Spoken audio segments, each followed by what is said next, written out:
All right, folks. Hey, I've been working on an inflation video for a number of weeks. And when I say working on it, I'm jotting down notes and, got my notebook here, just ideas, what I'm doing.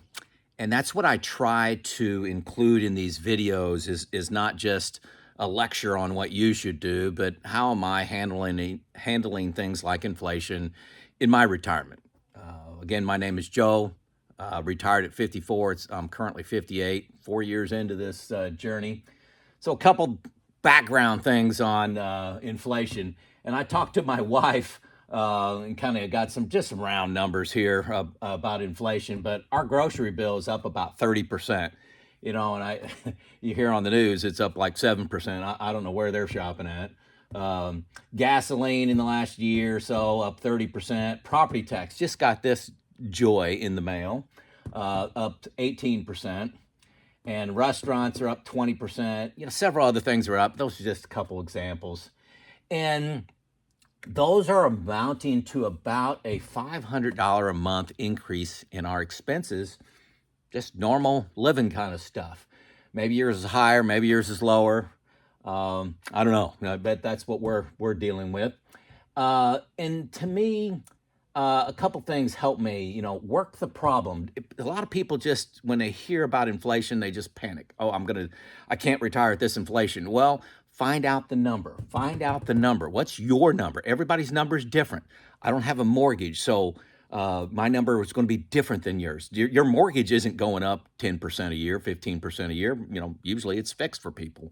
If you have a car payment or something like that, work the problem, and fear is trumped by data. That's something that I've learned a long time ago. Got another quote. Things are never as good or as bad as they seem. Scott Galloway said that. I looked that up on YouTube. No, Google. I just Googled that. But, I try to go about solving the inflation problem 1 year at a time, okay? 1 year at a time. I don't just put that into my models and say 15% inflation, for the next 30 years. Don't do that. That's depressing, okay? So this is kind of my background, and $500 a month is our problem. All right. Two types of spending we all have, okay? Fixed, things like your rent, your mortgage, your gas and electric bill, your property tax. These are things you just pay. You can complain about them. I complain about them, but you just pay. You're not going to do much about these. You could maybe, you could change your rent, you can move, but let's not do that. Let's not panic in this time of inflation. Let's consider those fixed. And then you also have variable spending. These are where you have options, where you can get better value, you can change a level of service to change the quality of what you're getting. They're just choices. And inside of variable, I divided up two more times into, you got needs and wants. Needs under variable spending, you need food. I think you need insurance, whether it's health insurance, auto insurance, homeowners insurance. And you also have wants. Wants are things like travel and eating out, okay? So, hey, the great thing about retirement, probably the greatest thing, is you got time. And a lot of people that are working, they're burning the candle at both ends. They don't have time to dive into what they're paying for insurance. They don't have time to research how to fix a washing machine that is broken, that may need a simple card replaced or a fuse replaced, something like that. You don't have that kind of time, but with YouTube, you can easily find, hey, my refrigerator's making this noise. What is it? Hey, unplug the thing for 24 hours. Something's frozen up. Unplug it for 24 hours, goes away. You do that instead of paying, $400 to have somebody come out and tell you that. A couple real examples for me. So, hey, in a previous video, and I'm going to link it, okay? I'm going to link it in this one, but it's about 3, 4, 5 videos back. I did a video on my budget where, when I was working, I created a retirement budget. And then I compared that to what I'm actually spending 4 years in. What am I spending? It's 25% lower. I did a survey of people in retirement, did it on YouTube here. And looking at the data, 2/3 of the people that have retired are spending less than they expected. So that's good news for you thinking about retirement. But it was $2,500, 25% less. Again, I'm not going to repeat that video, but I really got into looking at home insurance, home and auto, life insurance, my health insurance. I cut out cable and we're 100% streamers now, and we love it, love it. That was $120 a month we cut there. I'm doing miscellaneous projects around the house. And hey, actually, one surprise. I'm driving less because I'm not driving to work. We're driving my wife's car a little bit more, but we're driving mine a lot less, like 10,000 miles less a year in my car. You think about the gas and all of that, tires, windshield wipers, oil changes. I change my oil once a year now. That adds up. That is saving me just driving less. Not driving to work is saving me about $3,000 a year. So remember, we're trying to work the problem of $500 a month. So I'm going to continue with some new ideas, but I wanted you to have that background. So new ideas, and remember, we're working the problem, $500 a month problem. Here's 7 things for you to consider as you're contemplating retirement or panicking in your retirement, and with the investments down and inflation up, it's not too hard to panic or to be stressed. So let's work the problem. Let's use data, okay? So I got 7 things here for you to think about that weren't in the earlier budget video, and there were 7 or 8 in that. Number 1, eat out for lunch and not dinner. That's 20%. Easy. And there's no crowds. You walk into a restaurant, you get the same quality of food. Sometimes the portions are a little smaller, which is not a bad thing for a lot of us. But easy 20% with no crowds. I love that one. My wife and I rarely go out to dinner now. We eat out for lunch. Number 2, and this is again on restaurants, and you don't have to do all these things. These are just ideas. Hey, I'm telling you, $3.25 for some unsweet tea. That is freaking ridiculous. So my wife and I go out to eat. The bill maybe, let's say it's, for easy math, let's say it's $50, and $6.50 of that, greater than 10%, is 2 glasses of tea. You can easily save 10%. So by combining these two, even with inflation, you can go out to eat the same amount, have the same experience, and not have to worry about inflation. Okay, another thing that we do is on our hotels, and we travel a lot locally. I mean, when I say locally, in the United States, with the lockdowns and and all that kind of stuff of countries, we haven't used our go-go budget to go external to the U.S. Looking forward to that coming up. But we use Priceline. It's it's an app. You type in Priceline, they have a pick 3 in there. So when we went to Texas and New Mexico, we'd get on Priceline, and a hotel, say it was $120 a night, and one that we thought was okay to be in. We'll do this pick 3, and it'll pick 3 hotels like that are 3-star hotels, and that $120 hotel will be $90 or $95.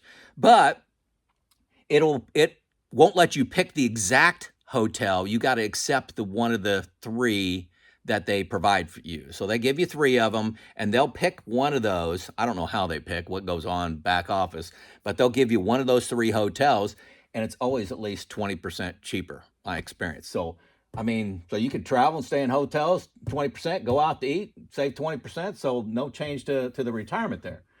Also, here's a big one. My Bucket One funds. Got a lot of videos on buckets. I got 4 years of expenses in Bucket One, and the last few years I've been getting essentially 0% return. Get a CD paying 0.25 and a savings account paying 0.03, and basically getting nothing. So I'm getting real serious about about what I do with those funds. I got a lot in CDs. CDs are pushing 5% now. So this is great time for my Bucket One. I bonds, I was getting 9.61, I think, last year. I think I'm getting like 6.9 or something percent on some I bonds there that are all in my bucket one money. That's easily $3,000 a year coming in that I wasn't expecting. $3,000 a year, that goes a long way to my $500 a month. Okay, so that's a major one. You need to get good at this. Can't be lazy with what you're managing your out of the market assets with. Also, push out one-time expenses, like if you were planning to replace a car, you're planning on buying a new piece of furniture, just kick that out. Okay, retirement's, hey, I could sit on an old couch for an extra year, no big deal. A lot of one-time expenses that you may have that are optional. Number six, part-time work. Find a hobby that you can get paid, folks. This is what I do. This is pretty big for me. I make a little money on YouTube. I enjoy doing it. I have a coaching service. There's a link below. You hit more, and I provide a coaching service on. I don't want to go in it. Yeah, whatever. I provide a coaching service. It's not trying to sell that, but it's where I make some money that more than offsets this. More than offsets this. Um, like 2x. And then another one, big one. I'm telling you, don't forget to look at this. Social Security. I hope you're looking at Social Security, if you're in the United States, as your greatest asset.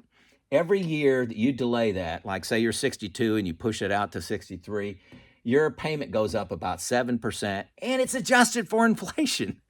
This is fantastic. So in your models, push out Social Security a year or two and see what that does for you. It's kind of counterintuitive, but it may change your model enough where you feel a little more comfortable.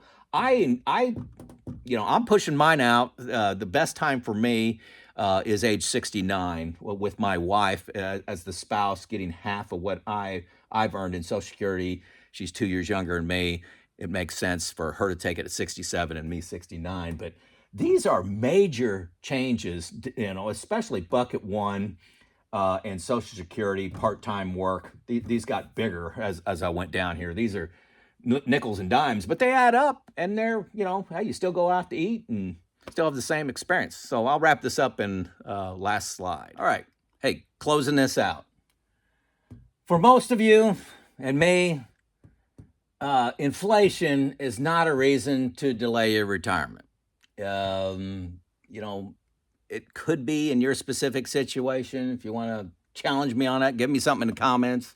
I probably read 75% of the comments, but sometimes they can be overwhelming and sometimes depressing.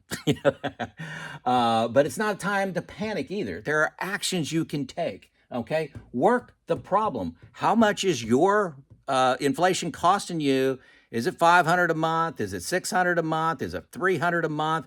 Work the problem, and you get confidence in, hey, I've got a $300 a month problem, and I've come up with $400 worth of ideas. Okay, from the budget video that I linked, and then also the new 7 I just threw out here, folks. You must. I put this in red. Hey, I got 10 new colors, dry erase markers here, so that's why all the multiple colors today. You must stress test your plan, folks. Inflation, rates of return, high, low, 2%, 10%, 9%. What's that mean to your plan when you put in those different rates for inflation and rates of return? Where are the weak points, and what can you do about it? With knowledge, you can take action. Okay.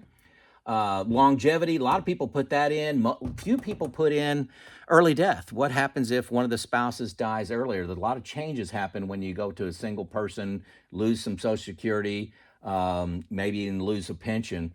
What happens in bear markets, variable taxes. Folks, I'm a big fan of New Retirement. There's a link below to get a free 2 weeks, okay?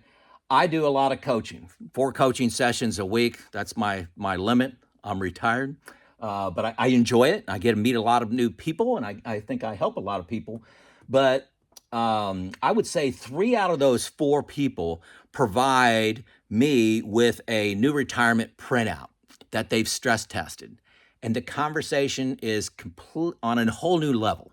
It's on a whole new level versus somebody that just has some spreadsheets and we just kind of talk about their retirement. I think it's valuable. I've got had some great conversations with people, but new retirement is a game changer because you can stress test everything about your retirement, like inflation. You could put in 7% inflation.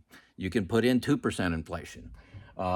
Very easy to stress test that. So, hey, that's my take on inflation. If you learned something, let me know in the comments. As always, let me know where you're from. If I totally got this wrong, be nice and let me know in the comments what I got wrong, and in an educational way, not in a you're an idiot way, okay? I'd appreciate it. This is Joe out.